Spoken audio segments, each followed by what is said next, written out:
Not many of us pause to think about the impact that science has on our everyday lives. I mean, you know, the pen you've got in your hand was produced because somebody in a lab somewhere made a plastic that could be converted into something that you could use to take notes with. So my role is to provide advice to the government, the Prime Minister, to the Minister for Science, Innovation, or to give him his proper title, Innovation, Industry, Science and Research, so it's a fairly complex portfolio, and to other government ministers and officials as appropriate. One part of that is to give them advice on or to respond to questions they ask me about science and its place in our world and their possible responses to it. And a part of that is to draw to their attention some of the things that I think that they should be interested in or focusing on, and to do so in an appropriate way. I also have a responsibility to talk to the public about science. I deal with schools, I deal with numerous bodies, public, businesses, and so on. I think the public are keen to know, but I don't think that they've really ever been in a position where they've had to pause to think about some of these things. You know, the number of people in Australia who study science at school is quite a small proportion. A lot of them do it when they have to and drop it when they can. A response or the consequence of that is that the need to understand increasingly complex science is important, because if you want scientific solutions to be embraced and used by people, then you have to take the public with you. So taking the time to explain it to them is an important part of the future.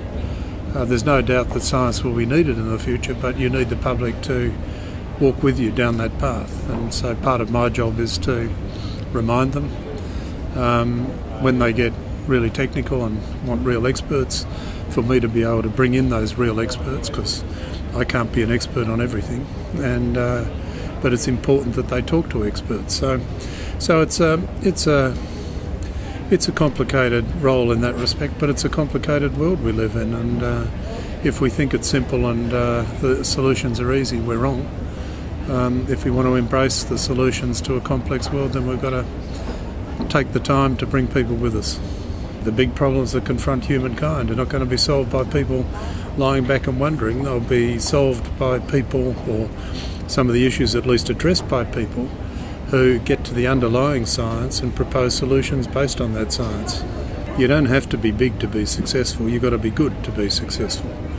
And if you have a whole bunch of small to medium enterprises in Canada, as we do in Australia, provided they produce products that move with the times, that are innovative in the way they respond to the needs of the population, the community, their local group, it doesn't matter much, as long as they move with those times and do what they do very well indeed, then we will carve a niche for ourselves in the world. I think one of the issues with small populations like yours and like ours is that you can't do everything.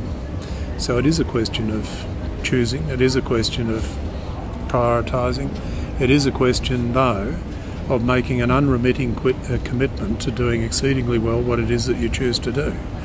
You need government support for that, you need private enterprise to be involved in that, you need the universities and the schools and the training institutions to be involved in that. So you need a complex whole of society response really to be able to achieve what you need to achieve to secure your place in the world when you're little.